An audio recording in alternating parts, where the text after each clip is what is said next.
खुद को कभी कमज़ोर मत समझो। कभी कभी हम जीवन में बहुत निराश और उदास हो जाते हैं और खुद को कमज़ोर समझने लगते हैं। मान भी लेते हैं कि मैं कोई काम का नहीं, मुझसे कोई काम ढंग से नहीं होता, हर काम में गलती करता हूँ, मुझ में बहुत कमियां हैं, मुझ में बहुत खामियां, और मेरे साथ के सब साथी सब दोस्त मुझसे बहुत बेहतर हैं। तो आज इसी सोच को बदलने के लिए और आप किसी से कम नहीं हैं उसे साबित करने के लिए आज और अभी तुरंत आपको एक बहुत अच्छी सीख वाली कहानी सुनाने जा रहा हूँ।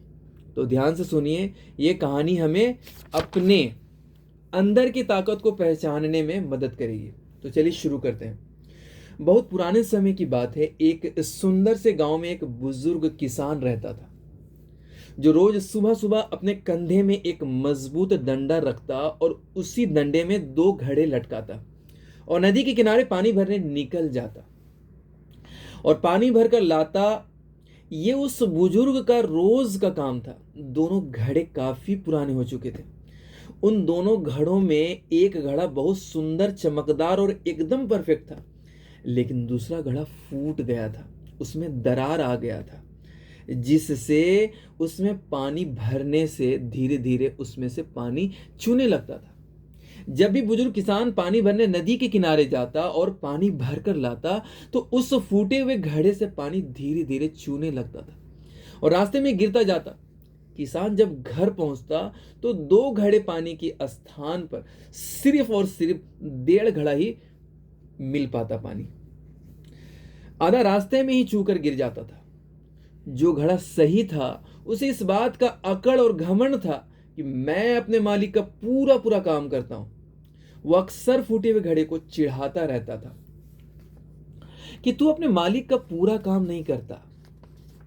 मालिक को पूरा भरा हुआ घड़ा पानी चाहिए होता है, लेकिन तेरे फूटे होने की वजह से मालिक को बस आधा घड़ा ही मिल पाता है। मैं अपने मालिक की मेहनत यूं ही जाया नहीं होने देता, यूं ही जाया जाने भी नहीं देता। और एक तुम हो जो किसी काम के नहीं रहे। किसान को जब हकीकत तुम्हारी पता लगेगी तो वो तुम्हें फेंक देगा, वो तुम्हें हटा देगा और नया घड़ा खरीद लाएगा।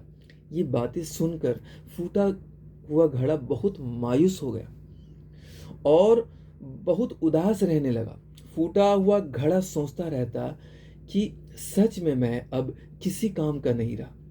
फूटे घड़े को लगता कि बेचारा किसान जो मेरा मालिक है इतनी मेहनत करता सुबह से उठकर, लेकिन मेरी वजह से मालिक मालिक का आधा पानी रास्ते में ही गिर कर बर्बाद हो जाता।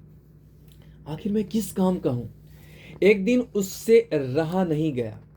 उसने किसान से कह ही दिया कि मालिक, आप रोज इतनी मेहनत करते हो, पर मेरी वजह से आपका आधा पानी तो रास्ते में ही गिर जाता है।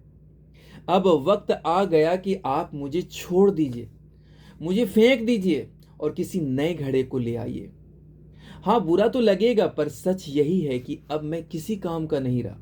किसान मुस्कुराया और बोला, अरे पागल, तू इतना दुखी क्यों होता है? तू इतना उदास क्यों होता है? मन छोटा मत कर। कल सुबह जब हम फिर से नदी से पानी भरकर वापस लौटेंगे तो रास्ते में एक चीज देखना, फिर बात करेंगे। अगली सुबह किसान फिर वही काम करने चल पड़ा।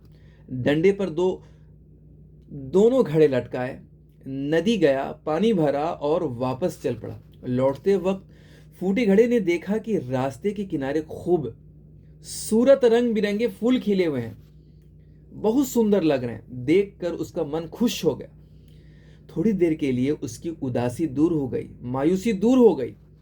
घर पहुंचकर किसान ने फूटे हुए घड़े से पूछा, बोलो कैसे लगे फूल?